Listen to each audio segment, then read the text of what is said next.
E aí nós caímos na questão da gestão de caixa para pagamentos tributários, né? Isso é um fator que nós vemos como sendo uma grande dor que o mercado digital tem.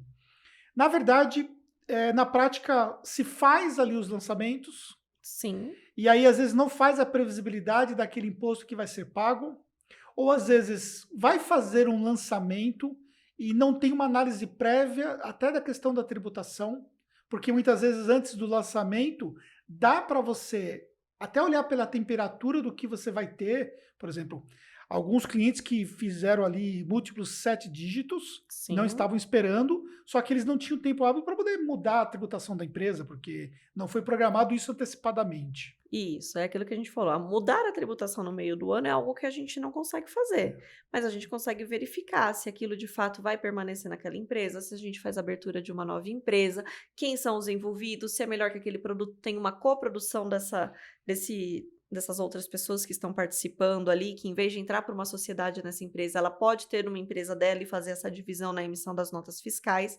Então, não, quando não tem esse planejamento, às vezes a gente sabe o que acontece, de repente um boom e de repente a vida da pessoa mudou, a empresa começou a faturar algo totalmente inesperado. Isso não é planejado. Mas às vezes se a pessoa já vem aquecendo o produto dela e vai fazer um lançamento, é interessante que busque a gente para que a gente consiga analisar e instruir qual que é a melhor forma de fazer. E outra coisa que acontece, às vezes a pessoa tá ali, né, a empresa faturou muito e acabou antecipando, por exemplo, os saques, antes mesmo da Sim. liberação, né, do valor efetivo da plataforma. Fez antecipação dos saques, pagou despesa, acabou gastando com outras coisas, acabou retirando para a pessoa física antes da hora e chega na hora de pagar o imposto, não tem dinheiro em caixa para pagamento do imposto. Muito comum. Muito comum. Então, assim, sempre tem que ter uma conversa muito franca entre contabilidade e cliente, para que ele saiba de fato quanto que vai ser o imposto dele. Então, se ele está no lançamento e ele vê que ele está faturando, ele já tem que procurar a gente e falar: olha, quanto que está minha alíquota? Se eu faturar tanto, quanto que eu vou ter que pagar de imposto? Quando que vai vencer esse imposto? Porque o imposto tem que estar em dia para uma distribuição de lucros. Então, a gente não pode simplesmente deixar o cliente fazer saques antecipados sem uma programação financeira adequada. E galera, eu vou falar uma coisa que é a realidade. Eu também estou do outro lado da mesa. Já fizemos múltiplos 6 dígitos de lançamento e ó, dói.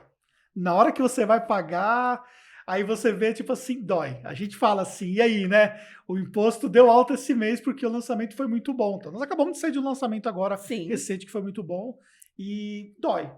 Mas é aquele negócio, né? Faz É parte questão, do faz jogo. parte do jogo. E aí, se você, por exemplo, não faz o pagamento do imposto, você gera outros problemas, no caso, na pessoa física, né? Exatamente, porque aí você acaba fazendo retiradas da sua empresa, o seu imposto não está em dia, isso não pode ser uma distribuição de lucros, né? Você acabou antecipando ali um valor que seu imposto não está pago, isso começa a complicar muito mais. Como é que eu vou dizer que você retirou o imposto da empresa, utilizando um benefício da.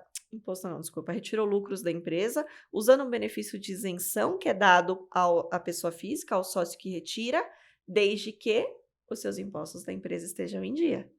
Se não paga os impostos em dia, não vira o ano com esses impostos quitados, isso vai ocasionar o quê? Na pessoa física, o que que ele fez? Ele comprou um carro, ele comprou um apartamento, ou o dinheiro às vezes está na conta na pessoa física, e lá no imposto de renda vai estar muito claro isso na questão dos bens. Só que como é que eu vou justificar da onde veio esse valor se eu não posso oficialmente dizer, como né, a contabilidade vai distribuir os lucros e dizer que ok, aqui está o seu informe de rendimento, pode fazer a sua declaração de imposto de renda. Então, falta valor, falta caixa para o imposto de renda pessoa física. Isso é um problema. E outro problema que a gente tem é que muita gente fala: mas se a despesa não vai deduzir dos meus impostos, por que que eu vou ir atrás de nota fiscal, ir atrás de comprovante, ter despesa em nome da empresa? Porque nenhuma empresa fatura, e principalmente valores altos, sem despesa. Você não vai ter despesa só o imposto da sua empresa para faturar um valor muito alto. E aí acaba que o quê? Tudo ali sem despesa é uma retirada do sócio. E aí chega lá no imposto de renda, tem 2 milhões de distribuição de lucro, por exemplo, Porque não teve despesa. e aonde está isso? Porque não está nos bens. Não está em conta, não está nos bens. Aonde foi parar 2 milhões de reais, por exemplo? Não estou falando num valor alto, mas mesmo que seja Sim. 800 mil, 600 mil, se não houve de fato ali né, uma comprovação para onde isso vai, qual que é o tamanho do saldo de caixa que está sobrando de dinheiro sem justificativa para onde foi? Então, tem que ter, tanto pela empresa justificar quais são as despesas, como para não ter problema na pessoa física dizendo que retirou um valor muito alto, que na verdade foi para pagamento de Face ou qualquer coisa desse tipo, e esse pagamento não foi, né, não está constando em nada de fato na pessoa física. Então tem que ficar bem atento em relação às despesas da empresa também e aos impostos que tem que estar em dia. Então, chegar no fim do ano, já faz aquele levantamento, isso a gente procura fazer mensal, mas quando chega ali em dezembro, olha de fato para sua empresa e vê se os seus impostos estão quitados. E você acha que essas contabilidades automatizadas aí, que você só bota a informação lá e já sai pronto, vai ver isso aí? Não. A gente sabe que não, porque dá trabalho, né? Dá trabalho, e o que a gente sempre busca fazer é enviar, né? Isso a gente já faz. Envia o imposto antecipadamente. A gente sabe que esse ano foi um ano com uma pandemia aí que atrapalhou muita coisa, então tem que ficar atento, porque muita gente vai ter 2 impostos para pagar dentro do mesmo mês, porque não teve um saldo de caixa. Foi o que a gente falou para os clientes. O imposto, o vencimento, ele foi postergado. Ok, mas se você tem um saldo de caixa bom, faz o pagamento do imposto agora, porque você não sabe qual é a sua realidade daqui 3, 4 meses, que é onde de fato vai acontecer o vencimento desse imposto, e você também vai ter o do mês para pagar. Será que lá na frente você vai estar preparado para isso? Então a gente foi aconselhando os clientes como eles deveriam fazer, e agora ficou a critério deles ter feito ou não, né? Então tem impostos que ainda não venceram do período da pandemia, né? De fato, o período mais crítico, né? E então, isso é questão do cliente fazer uma programação financeira para deixar tudo ajustado para a virada do ano.